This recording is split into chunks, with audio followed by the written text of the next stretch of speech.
What's going on, everybody? Just fixing a photo here that I took of some art. We had 2 clutches today that dropped. So Friday will be a video. Maybe I'll throw one over the weekend of the other clutch instead of having you guys wait till Tuesday. We'll see what happens. What am I doing? Just got done cleaning up 2 girls who laid clutches today. One laid 5 days late, and the other one was 3 days early. So I'm just getting in the information on the eggs, and about to let people know that we are live on here.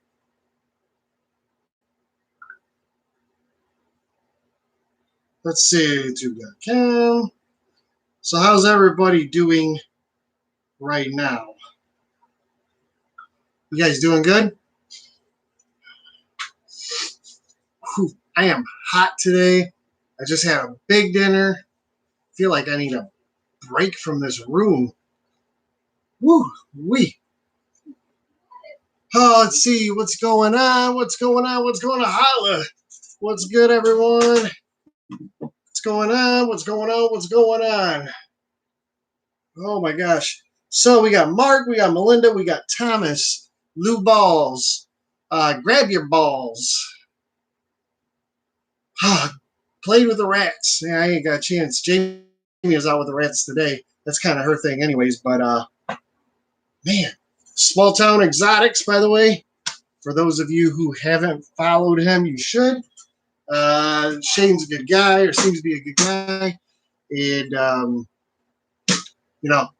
I think he's got some really cool stuff going to happen this year. So I look forward to following his, what his projects will be over the next couple of years. Let's see here. Just trying to make sure I got everybody in the loop here. Man, I am smoking hot.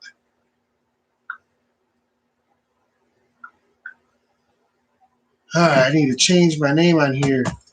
Cuddle Time Critters. So, 2 nice clutches. If you guys are following me, I posted 2 days ago, I think it was Monday, that one of my girls laid a slug. It's just one slug I came to in the morning. She ended up laying today. She was actually due, I think, Friday, but she laid today. A few more slugs and some good eggs. We'll take it. We're happy. She's healthy. Hopefully the 2 girls that laid today get back on food right away, because the one girl, she put a lot of energy into her clutch. Nice, solid, big eggs, but she is super deflated. So hopefully she gets back on food right away. She's usually really good with food. I might even offer her food Friday. We'll see. Yeah, I don't know. We'll take a gander and see if she'll take. But she's always, both of them actually are always really good going on food. Let's see. London, Kentucky. Wow. Man, you're all over the place, Thomas. I am chilling in Grand Rapids, Michigan in the sauna. Oh, if you guys didn't see this build, make sure to check this page. I did a build on this. Obviously, there's nothing in it right now, but soon, well, I won't say soon enough. It could be quite a while for all I know. Eventually, we'll get something in there. I just don't know what. I had a couple ideas, and honestly, with everything going on right now, I'm not in a super hurry. I've even considered taking it down, putting it away for the time being, because really it's just in the way. Let's see, I got to write down.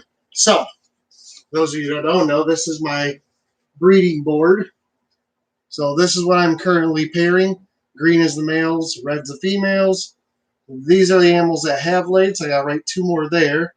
And these are the ones who have ovulated and the ones that I've shelved. And I'm assuming these are all backwards for you. But what I'm going to do is I erase the ones under the ovulation that just laid. And then I will write them down on the lay date here.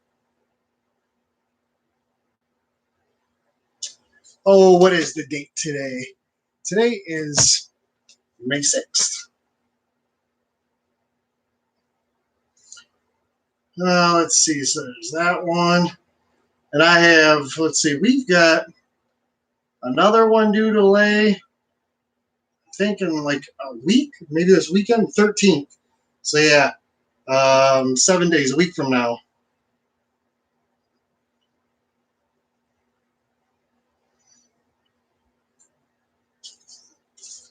And then, so let's see, 13th, 14th, 19th, 21st, 27th, 25th, 27th. And then starting in June. So this month is going to be a busy month for us when it comes to eggs. I have to get my second incubator moved. I'm going to work on that this weekend. I have them stacked currently, my 2 incubators, but the one is sitting under the other and I can't open it completely. So right now to access it, I got to pull the incubator out. And in order to do that, it creates a lot of ruckus. So I think what I'm going to do is separate the shelf and make 2 separate stands for the incubators. I don't know. We'll figure something out, but I got to do it this weekend because I'm going to need it by next week. Oh, let's see. What's good? What's going on, Jerry? What's up, Dagan? Hobbs watching a video. Everybody says my videos are really, they break up quite a bit. Still waiting to get to 1,000 subs so we can use this, and then they won't break up anymore. I've got this old, dilapidated laptop. The camera sucks. The video sucks. Left Fowlerville. Oh, you're in Fowlerville. This morning, got 2 stops in a.m. Still eggless.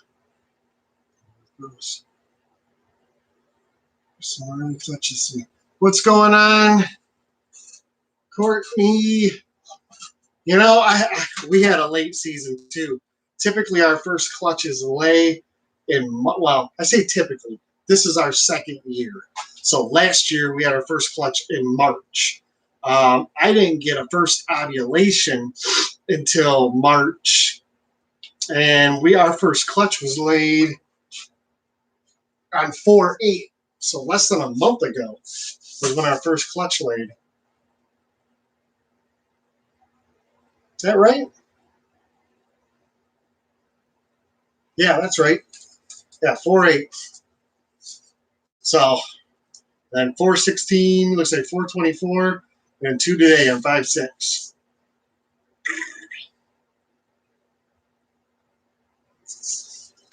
So yeah. Let's see. FedEx just delivered my snake 8 p.m. God, I hate FedEx. Anybody knows me, you know I hate FedEx. I have been screwed over by FedEx so many times. It's unbelievable. Thankfully, I've had no casualties, but I've had snakes get left over the weekend at FedEx. It's just awful. October, jeez. Awesome, Jerry. Can't wait to get a sticker from you, man. Try to drive off without coming to the door. Wow. I tell you, they're awful. They are absolutely awful. Speaking of stickers, I have got everything up that I have. I'm going to grab the laptop and move. I want to show you guys where we're at with the sticker sealing. So, we have that panel.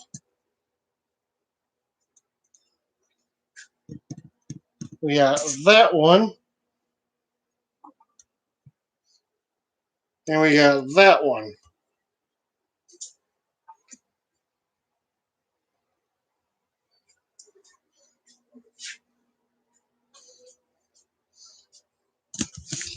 So what I'm trying to do here is you guys are always so nice to send me multiple stickers.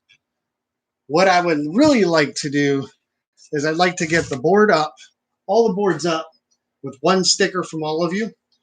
And then when I got every board up and I got the stickers on them, then I'm going to take all my additionals and I'm going to fill in the gaps with all of them. So I'm going to try and put, as you can see, they changed. Like the first board, I had a whole bunch of stickers. I tried to keep them in line, but I did them real close together. Then I kind of separated them. Then I separated them even more. I want to do like 30 stickers per panel of one of each. And then from there, when I get, the next 3 or 4 boards up, I really only got room for maybe 5 more boards total. And our ceiling will be covered pretty much. And then from there, I'm going to take all the additional stickers you guys gave me. I'm just going to stick them all over and fill in all the gaps. So that's the idea. That way, anytime I do a video, I can give all of you shout outs by just panning up to the beautiful ceiling that I'll have with all of your amazing stickers. That'd be great. Size stickers, black and orange. That'd be great. I do need another sticker from you, matter of fact. See, give me a second here.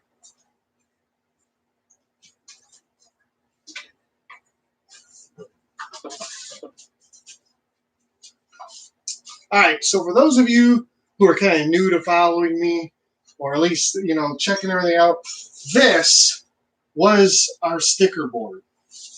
Now, as you can see, we got a lot of stickers on here, but this is made like out of this little foam stuff. Not good enough to put up on the ceiling. So, and I can't take the stickers off. So what I did was I reached out to all you guys and I asked for another sticker, which I was thankful most of you were nice enough to send me another one, because now what we use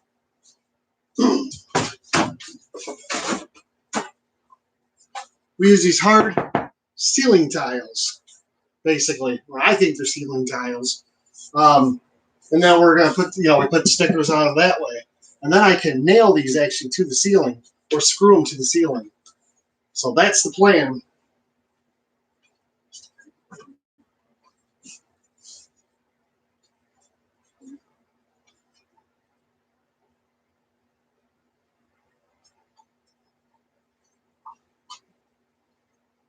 Sorry, I was checking the stickers up there real quick. Looking to see. Yeah, definitely need a sticker, Thomas, to put up there. I got your shirt. I wear that too all the time. Nice shirt. I'm wearing on my shirt. Yeah, this is a nice shirt, man. These shirts feel so nice. This is that first fit or whatever it is. I think the next time I get shirts done, I'm gonna do them with this. They're just so comfortable. They make your arms look great. They also fit you really well. Like this is an extra large. I typically probably wear a large, but I'm pretty fat now, so I wore an extra large because I did not want to get the shrink around the belly. You know what I mean? So if you're not like muscular, these shirts definitely will show off all of your imperfections. But they're really nice.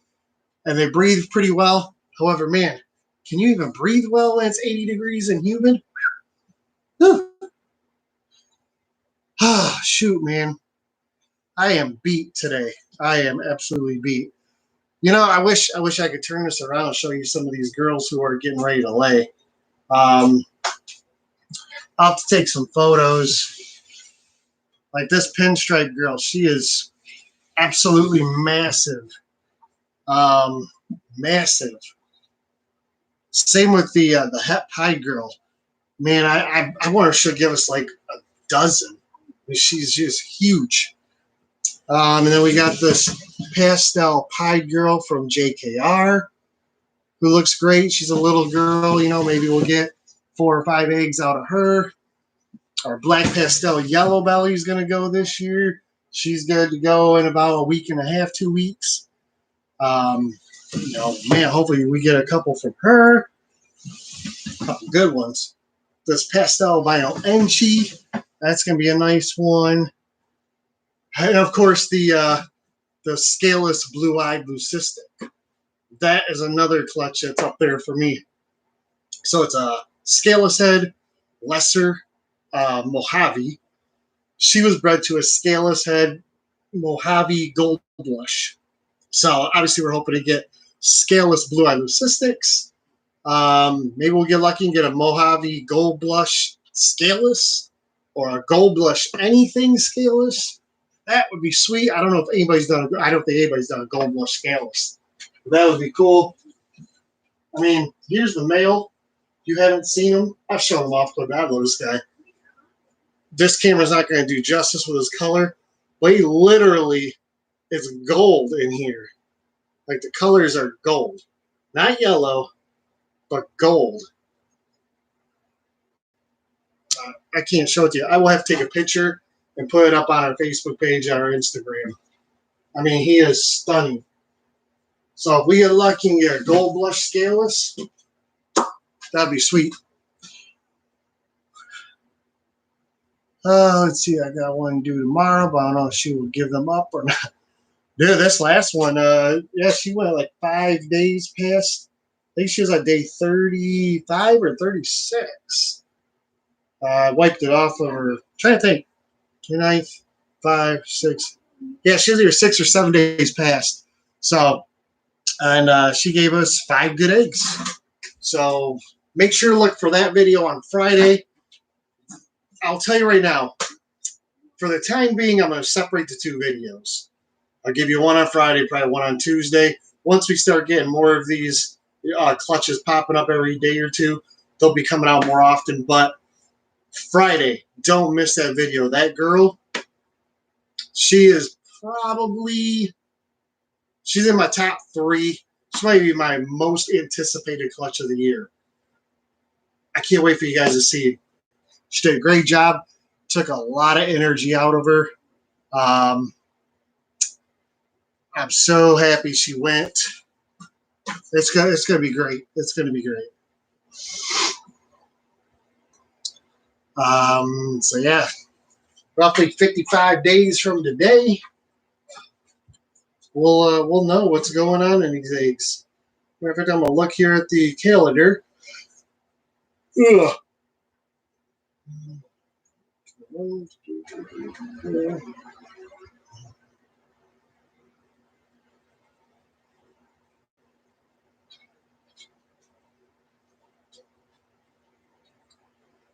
25th. Just counting days here, so I can write this down.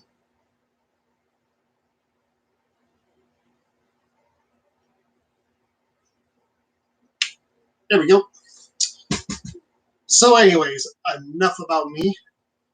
What's going on with you guys? Clutches dropping, anticipating clutch coming up. What say you? What do you guys got going on? I'm trying to think here. There. We had an ovulation from one of our secret projects. She's actually ovulated and already shed. She's due to lay on the 3rd of June. So we got it just shy of 30 days. And hopefully she'll give us a handful of eggs. If she proves out, that'll be a beautiful clutch. Beautiful clutch. A beat. Trying to think here.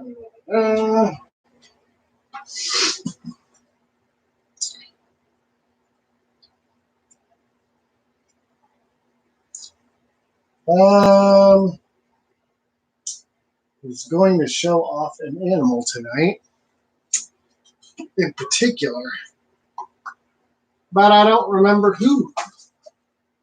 No, I don't.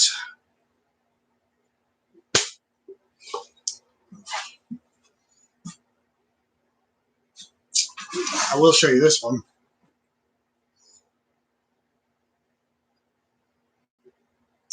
Sweet. OD Pides. That'd be nice. So this girl here just shed. I didn't see an ovulation. But man, she is a big girl. I was hoping she would go this year. Still hoping she'll go this year. It's definitely possible. She is a fire double het genetic stripe hypo, and she was bred to a blackhead 66% het for hypo. So with any luck, if she does go, hopefully we will be able to prove out that boy. And he is always right here at the front of the tub. He's this little guy. This guy is just a little stunner. Little blackhead. Possible het for hypo. Might have red gene in him too. So with any luck, she will go. And then we can prove this boy out.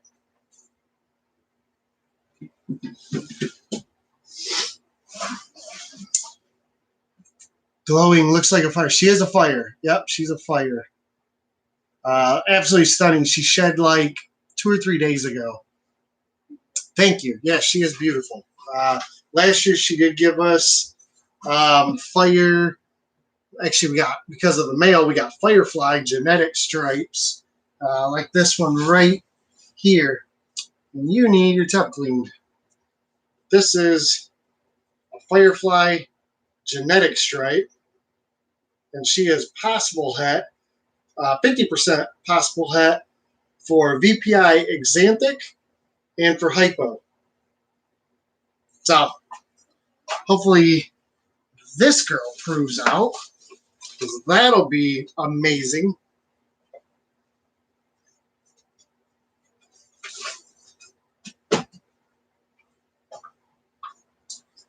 And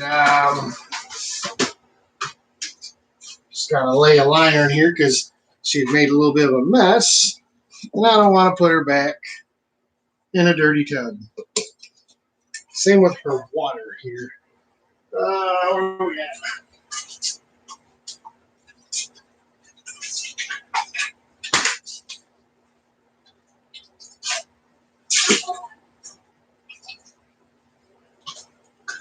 We'll give her some fresh water. Hypoxanthic, yeah. That'd be really cool. We got excuse me, we got her. We have a pastel exanthic, where is she? Right here. So this was a pastel. I guess it could be a fire also. Xanthic, or sorry, genetic stripe, double het, or pos het, double pos het for VPI exanthic hypo.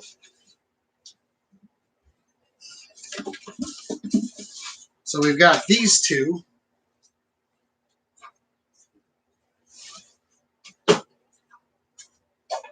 And then we got their brother, and their brother is a possible triple het.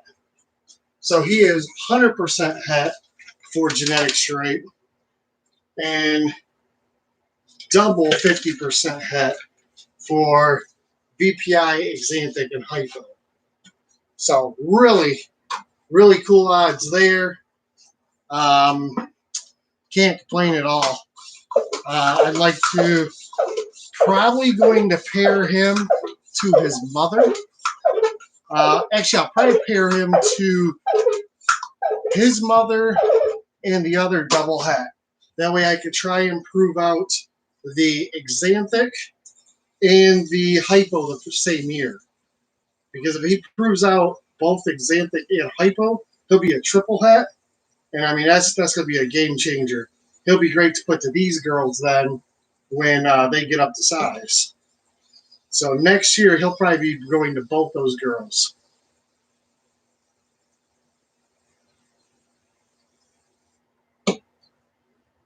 So yeah, I'm trying to give this girl a little water. And my gallon jugs up above me here are out. I typically try not to go into many tubs or clean beforehand. That way I don't have to do this while I'm on live with you guys. But I can't stand to open a tub and see it dirty. So if I show you an animal and she's got a dirty tub or he's got a dirty tub, I have to change it really quick. I can't allow it to stay nasty. This is that triple het boy though. So he's a fire and he's 100% het for genetic stripe and then 50% double het for xanthic and hypo. So he will be cool to see what he does.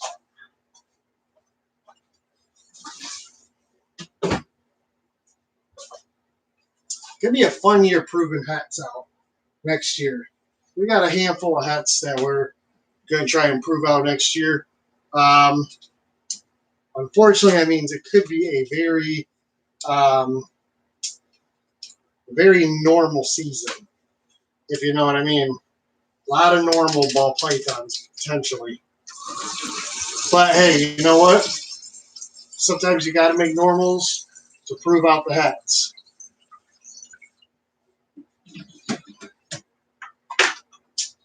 Oh, let's see. Who else is a good looker to show? Well, they're all good lookers.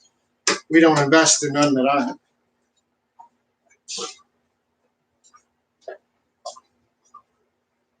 This one here, I'll show you her. She's a good looker. This is our yellow belly.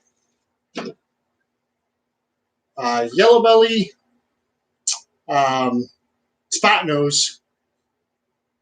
100% het for Desert Ghost. Yeah, spot nose yellow belly, 100% het Desert Ghost.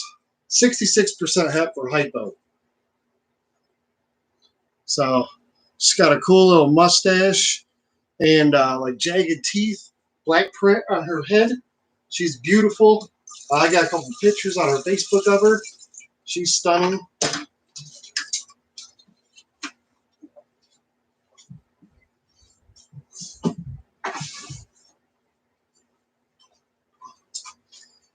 Anything in particular you want to see?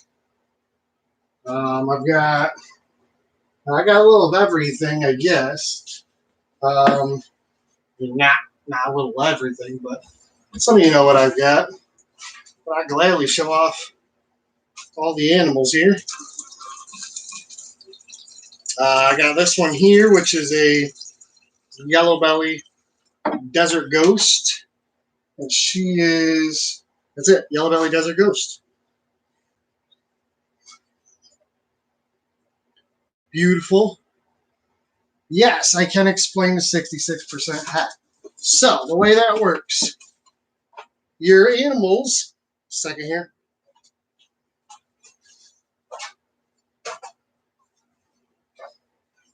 So your animals are either het for a specific gene or they're not. I mean, that's all there is to it.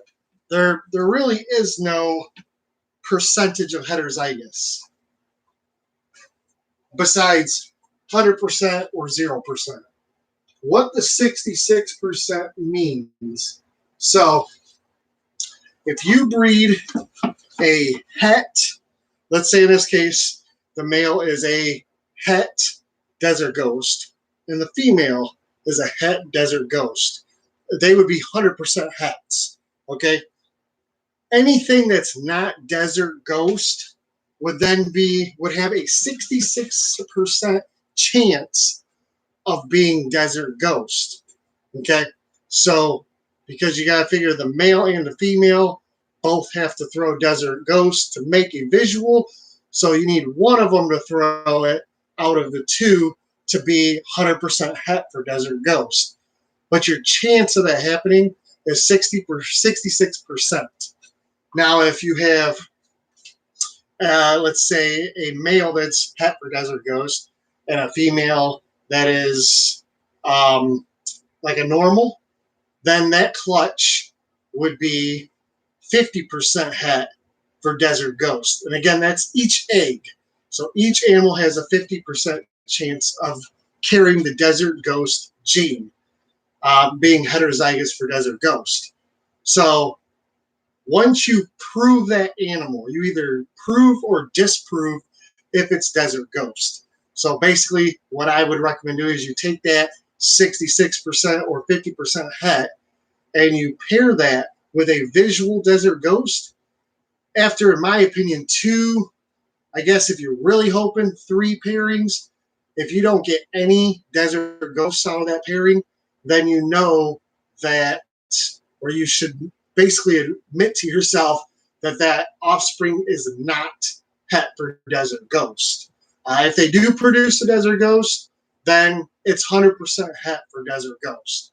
So the percentage is just based on the fact that 2 heterozygous animals, if they don't make a visual, the chance that one of them passed on that heterozygous trait is a 66% chance. That's really it. Yes, correct. So if someone tells you the animal's 66% het, that means that both the male and female were het for Desert Ghost, or het for pied, het for, whatever, sunset, het for clown, anything recessive. If they tell you it's 50% het, that means only one parent was het for whatever recessive gene. If it's 100% het and they're selling it as that would mean that one of the parents was a visual of that recessive gene. So that's where the percentages come into play. I know it can sound a little bit, a little much, a little tough to understand, but once you split it up, it really isn't that hard. You can do, what's it called? The boxes. Shoot. I did this video a long time ago, and I did it and showed you guys how to break it down. There's actually a genetic set of boxes. Crap.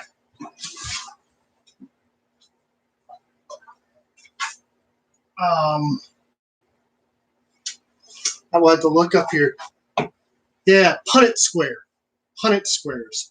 So if you know anything about Punnett squares, you would take, it's basically, if it's, one set of genes, it'd be 4 boxes. You would take your genes in play. So basically, if it's like a clown, you would have, you know what, I'm going to show you. I got a whiteboard right here. All right. Now, I'm not going to make a mess on my board, but Punnett squares. Here we go. We're going to do something easy like pied. We're going to do a normal to a pied, and I'm going to show you how that works. So,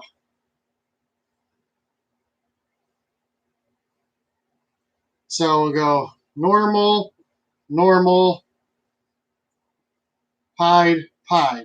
So this one's a visual pied, and this one's a normal. Okay? So the way it works down is you would get a het pied, a het pied, a het pied, and a het pied. So basically just bring these across. This is a visual to a normal, gives you 100% het for pied. We're using pied for example. Okay? Easy peasy. Next. Actually, I'll try and save my box.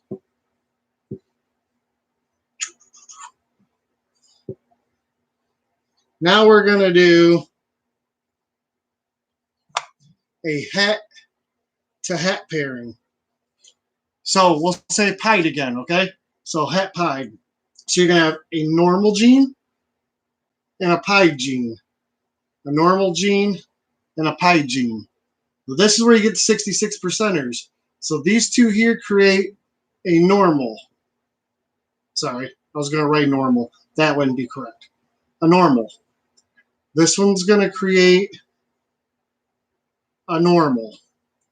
I should have went the other way around, but I'm just going to keep it easy. This one's going to create a normal, and this one's going to create a pied. These three are going to be possibly het for pied. Now, the problem, I should say, these two will be het for pied. This one's a normal. Okay, the problem is, out of 4, you got 20, 40, 60, 100. So 66% chance of it being het for pied. And the problem here is because these are all normal looking, you don't know which ones are het for pied. So again, you should, and again, I want to make this gets really long, okay? You could get none that are het for pied. You could get all of them that are het for pied. I want to make that very clear, okay? But using the Punnett square, basically 3 of them are going to look normal. 1 would be a visual pied. Problem is because these 3 look normal, you don't know which ones are het for pied. That's why I would sell all 3 of these animals as 66% chance of being het for pied. Okay? So I would get 1 visual to sell as a visual. I'd get 3 that look normal, and they'd all be 66% hets. Now, if we did this again with a 50% het, I mean, I think you can see where this is going.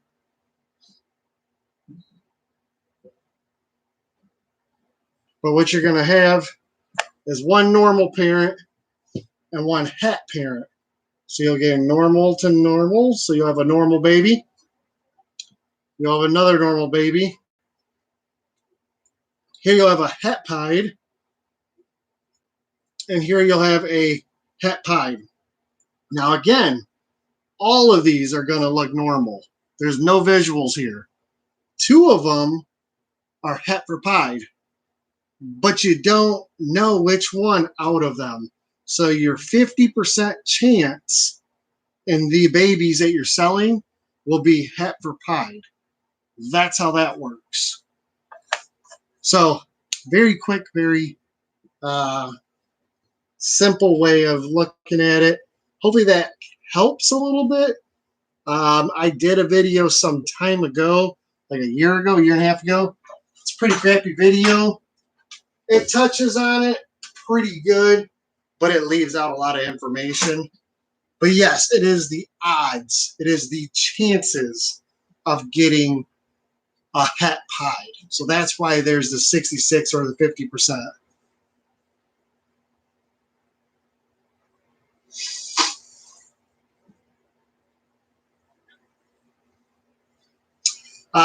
Yes. Best thing to do, always undersell your animals. 100%. If you don't know what you have, don't sell it for more than it is. Plain and simple.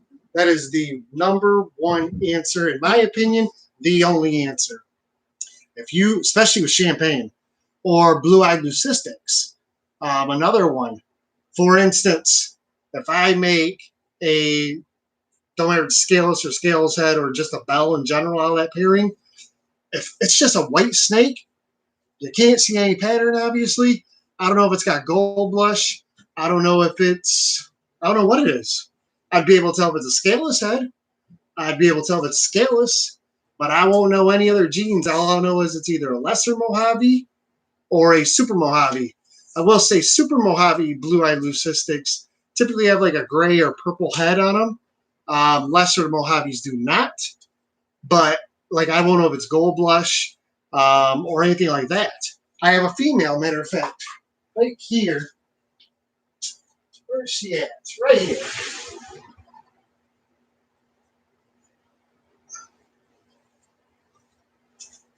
So I produced this girl last year. Okay? She's a blue-eyed leucistic. And her pairing was a cinnamon butter to a Coral Glow Butter Yellow Belly. Now, obviously, she's a blue eye leucistic, so she's a super butter. She's got the big super butter eyes as well. She's not a male, so she's not a Coral Glow. But I don't know if she's black pastel, or I should say cinnamon, sorry, or yellow belly. So if I was to sell her, I would be selling her as a super butter, possible cinnamon yellow belly. And that's it. And I might, like, let's just go shoot numbers out there, okay? Yeah, you don't charge for possibilities per se. And what I mean by is you don't sell them for what they are. So let's say this blue eye leucistic, if this was just a super butter, we're gonna make this real easy. Just gonna throw stupid numbers out there, okay? Say this is worth $100. It's a super butter, it's $100 snake. We know it's not, but just follow me on this. We also know, again, we don't, but if this was a super butter cinnamon yellow belly, it would be like $500. Okay? What I might do if I was selling it, as I would say, is a super butter, possible cinnamon, possible yellow belly, and I might ask $250 or maybe even $300, depending on size, depending on sex. But I'm not asking full price because I don't know. I think to myself, it's a crapshoot. You know, it's just like buying hets, in my opinion, 66% or whatever. Usually you'll pay a little bit more for the opportunity, but you won't pay top dollar if it was 100% het. So someone might look at this and go, you know what? It's worth the $100 risk to potentially get a 4-gene animal out of it. You know, so they'll grow it up, they'll breed it, and they'll be able to tell you if it's got black pastel in it or cinnamon. I keep saying black pastel. I don't work with a lot of cinnamon. We have, I think, 2 cinnamons. But black pastel or yellow belly. Now, if they hit the 4-gener, so that'd be super butter, so 2 copies of butter, cinnamon, and yellow belly, and they paid $250 or $300, they got a smoking deal. And that's okay. I'm all right with giving someone a good deal on an animal in a situation like that. I would be ecstatic if I sold this to somebody, they paid $250 or $300, and 2 years later I got home and said, "You're not going to believe this. That blue eye leucistic I bought from you was a cinnamon yellow belly blue eye leucistic, super lesser." I'd be so happy for them. I wouldn't even be mad. I mean, it's a risk. They were nice enough to take the risk for the opportunity. I was willing to take the risk and sell off instead of holding it back myself. Obviously, I'm holding her back. But I mean, I would be so happy for them. And I think that's the way we got to be. So that's how I do that. Is I would, depending on the animal, I'd split the price, split the genes. You know, ivories, you could kind of tell with ivories, you know, what else you got in there. Champagne, sometimes you can. If you know what genes are going into it, like if it's only 1 or 2 other genes, and you know it's not standard champagne, but you don't know what a champagne Mojave yellow belly looks like, you know, you can pick and choose there. But I have no problem giving the option and splitting the number for the potential of, you know, someone scoring big time. You know what? I would have no problem giving a gene away at all. Plain and simple, I wouldn't. Especially if it's one. If I'm potentially giving away 2 or 3 genes, you know, I think it's fair to ask a little bit more than bottom price for the animal. You know, again, I'm not asking for even the amount that 3 genes would be, but I think a little bit more for the opportunity. I mean, otherwise, you're trying to say in that argument, that's like saying I have a closet.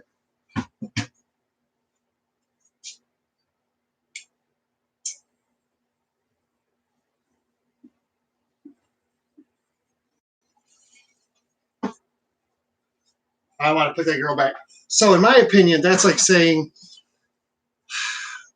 let's do something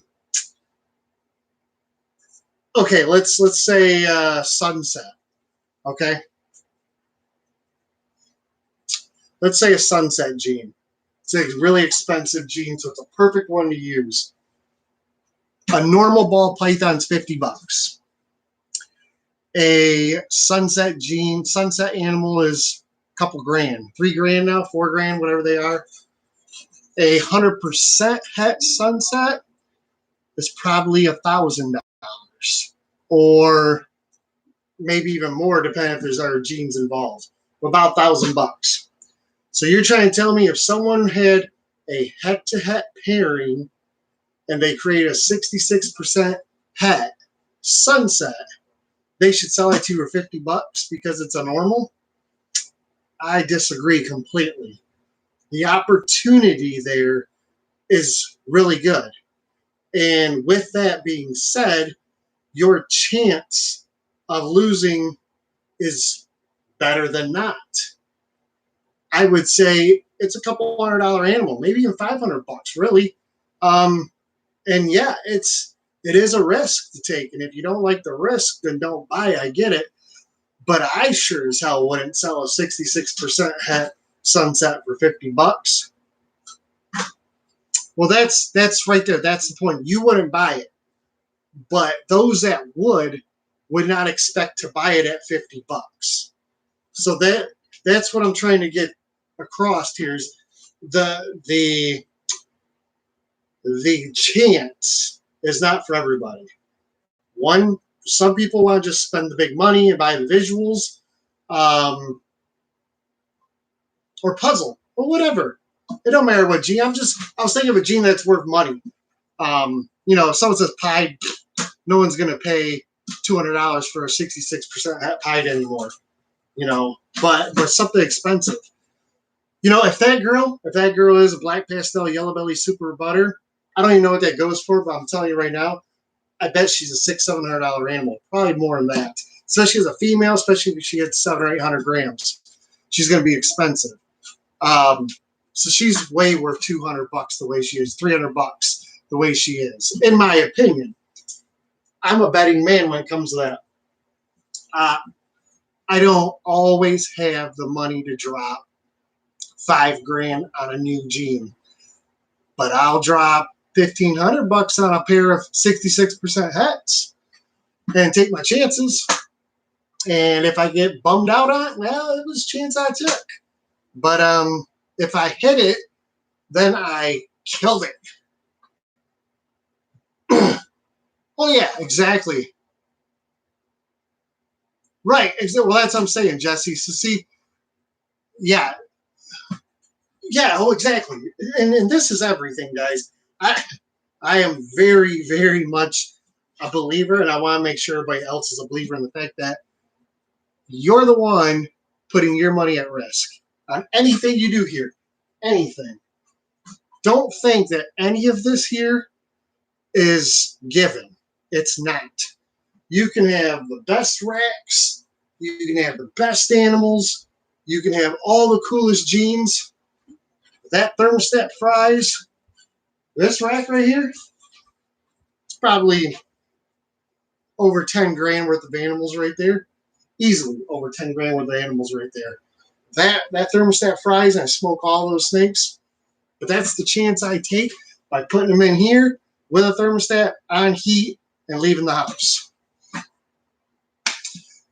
We had a flood. Everybody knows if you've been following this room. We built it, we put it together, and I think it was the first week that this was up and running, we had a flood in the upstairs. It rained down in here. Water soaked the floor. I came into inches of water. If all the animals had died, if they had gotten sick, anything, we're talking beyond thousands, tens of thousands of dollars. Everything gone. Gone. It's a risk we take. So if someone offers me the chance, if I trust the person, and that's the biggest thing here, I would not buy 66% hets or 50% hets from somebody you don't trust. Actually, I wouldn't buy 50% hets for the chance of making that het. Not with my money on the line. 66%, I'll take the risk in some cases. 50% hets, Like these ones here, okay, the Firefly double 50% het. If that was a male, I sold it as a Firefly, genetic stripe, double 50% het, and I would not have charged for the 50%. Not at all. Zero. I will not charge 50% hets. 66, I'll do that. But yes, trust 100%. You trust the person you're buying from, and they tell you it's a het to a het, and you know you can trust that it's a proven het to a proven het. I see no problem taking the chance, and it's like going gambling. I mean, you go to a casino, drop $1,000, you're out $1,000, or you could hit the big one. You know, you spend an extra couple $100, and you could potentially make $10,000 on the first clutch. I mean, think about it. Think about it. You have, let's say you buy a male and a female, sunset, puzzle, whatever you want to call it. Let's say you got $1,500. No, let's lower it down. Let's say $1,000 into both the male and female together. You get a first clutch, you get 3 puzzles, or you get 3 sunsets. You made all your money back. The very first clutch. All your money back. Hell, if you got one visual, even if you hold it back, you may not have made any money on the clutch per se, but you proved them out and you know it, and now your $1,000 or $1,500, whatever you got invested, is completely worth it because you got 200% het animals. So that's where I feel strongly about allowing yourself to charge minimally for the option of a better payday for the customer. And you're happy as hell. You are damn right. Damn right. I would cry in happiness if I had that situation. If I had two 66% het puzzles, let's say I paid $2,000 for them even. I don't even know what puzzles go for. I haven't even looked into them. Let's say I paid $800, $1,000 a piece for them. You know, I got a cinnamon het, 66% het, and a orange dream 66% het. And the first year, I get 1 puzzle, but I proved them out, and I got even $2,000 wrapped into it. I'll be so happy, so happy. I'd piss myself.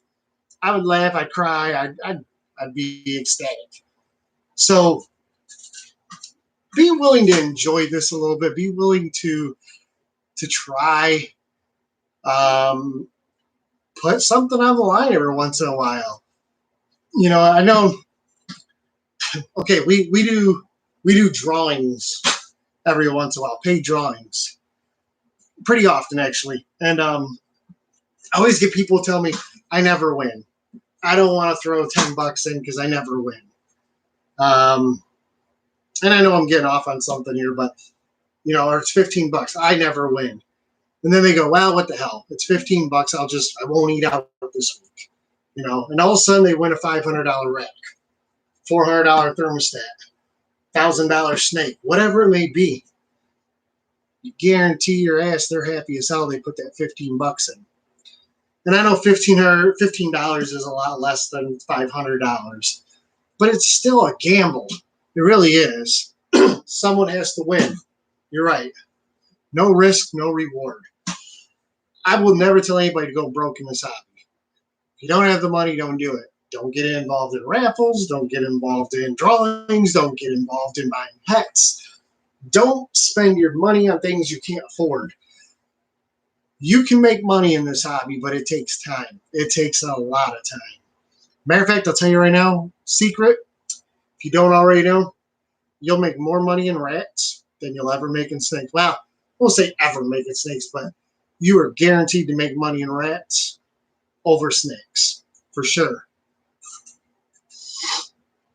Get a pair of expensive snakes and try my odds at making my money back. Yep, that's Miguel does a lot of the videos about this. If you guys watch him, Always Evolving Pythons, he talked about taking like $4,000 and investing it in animals with Justin Kobylka. visuals. And people are like, oh, I ain't got that kind of money or whatever. And if you don't, you don't. But if you do, he turned around his first year and sold $15,000 worth of animals. He made all his money back. Which project are you not in? You wish you were.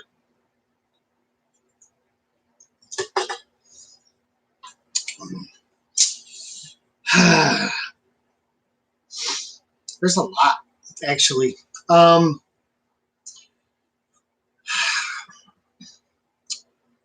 Acid, confusion, whatever you want to call it. It would have been the acid gene for me. Probably the hardest pill to swallow on that one. Jamie and I joke about it all the time. If you don't know the story, it's actually really funny. 2 years ago, so this was 2018, October, Tinley. I went up to Daniel Allison's booth, Constriction Addiction. He's got acid. And there's a beautiful female there. I might even be wrong. I can't remember if it was a single gene or if it was like a yellow belly acid or something. And I'm talking to him, and I asked him about it, and he's like, give me $400 for it. $400. And I said, okay. Now, mind you, I don't know if I've ever shared this or not, but our first year at Tinley, we spent between racks, animals, our trip. I think we spent like $7 grand, $6 grand, something. It was crazy. $5 or $7 grand. We were all sold out. We bought everything that we could, and we were getting ready to leave. And I went up to his booth again to look, and I saw it. And he's like, $400, man. I said, what is it? He goes, I don't know. I don't know yet, but I think it's going to be really big. You know, this thing's really cool. It's got a great name. It does. The Acid. Great name, man. Names mean a lot to me, I tell you, and I think it means a lot to the hobby. He said, Dave, $400. And if he hates me today, I can understand. I hope he doesn't. I think Daniel's a great guy. I love talking to him. I really didn't talk to him much this last October, Tinley, because he was so busy. But I told him no. I said, you know what? I'm going to wait. Because Jamie told me we've already spent like $5 grand or $6 grand, whatever it was. We don't need to buy any more. We just bought we had like 10 animals we brought home. She's like, we don't need any more. And then we don't go to the March Tinleys at all. So I'm watching his videos. He's showing off the acid. And then I started seeing Justin post about the confusion. And I looked and I went, I think that's the same gene. It looks very similar. And Jamie's like, I don't know. I'm like, we should have bought it. It's going to be something big. I told her at Tinley it's going to be something big. And then October of last year, 2019, a week or two beforehand, he comes out with the video, Acid's Confusion. That moment, I watched that video the when he posted it. I went on Morph Market. Every acid that was on there started at $1,500 plus. I should have bought it $1,500. I still have yet to buy an acid. I will say single-handedly, I'm actually irritated to think about it. I laugh about it, but it does hurt. It really does. If you ever see something you think is different, you think might be crazy, might be the next biggest thing, and the price seems really low, man, take a swing. Please. Please don't do what I did. Take a swing. I do. I kick myself every day for just not buying it anyways. She'd be up to size. We'd be breeding her.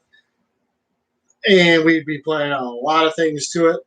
You know, I've got multiple 3-4 gene animals here that could have went to her. and we're behind the curve now. And now I'm in that point where I think to myself, am I too far behind the curve to get involved in the gene? You know, the prices are still going up. If I get a female, I got a couple years. What's the market going to look like 2 years from now? If I get a male, I'm starting looking at my females, like, well, who would I put it to? What would I do with it? So now I sit here and I double think every time I see one, do I want to invest in it now? Have I missed the ball?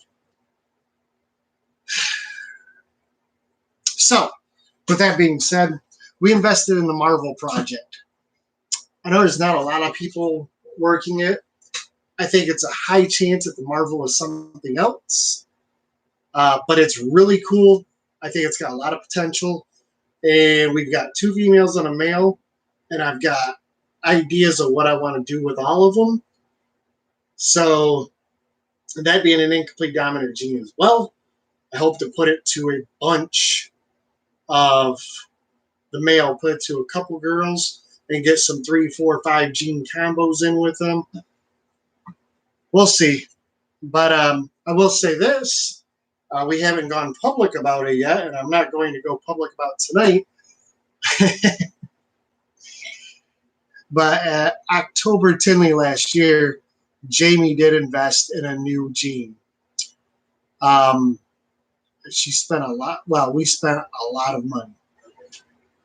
A lot of money. And it is a gene. Just to say that. I mean, it is a gene. It's just new. And hopefully this boy gets to work this fall, gives us a couple clutches. And with that, we could be 3 or 4 steps ahead when this gets dropped on everybody else. She got her new gene that cost like 5 times the amount of the one I wanted. And I didn't get in.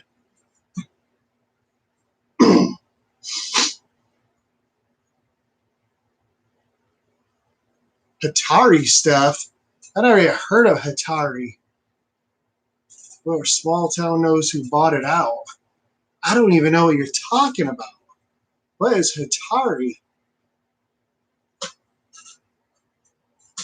If anybody bought it out, it's probably Miguel. Or some of the guys over there, Beach Bum Exotics or something like that. Will Morrow's.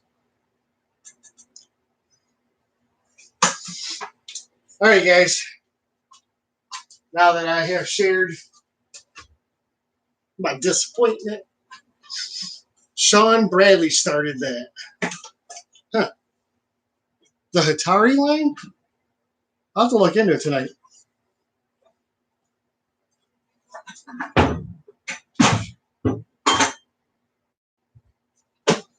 All right.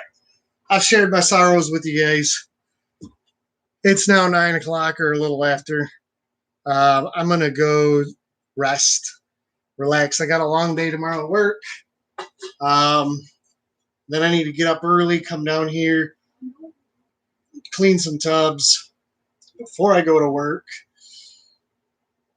Yeah, I'm going to be busy the next 24 to 48 hours. But let's talk more. Come back next Wednesday, and let's go live again, and we'll do this again. Let's check here really quick before we go. We are at 919 subscribers. So we got 81 subs to go. We hit 1,000. At 1,000, I can use my phone for a better camera. We can walk around with it. I can show you stuff. We'll be a lot more interactive, I promise. I look forward to it. So 81 subs to go. And then however long it takes, I don't know if it's instant or it takes a couple days for YouTube to get off their tuchus and switch that over for me. But we're going to start going live with that. Get rid of this crappy laptop. I'll probably throw this thing right in the freaking for sale lot. But yeah, next Wednesday we'll be here. Video on Friday, video on Tuesday, potentially a video over the weekend, but definitely Friday, then Tuesday, and then back here Wednesday. Catch me on YouTube or Facebook. Catch me on Instagram. Send me a message anytime, guys. Have a fantastic evening. It has been amazing. Jesse, Mark, Courtney, Lou Balls, Thomas, everybody, all of you, thank you very much for stopping by. I've had an enjoyable night, sweating my ass off out here, but spending it with you guys. Take care.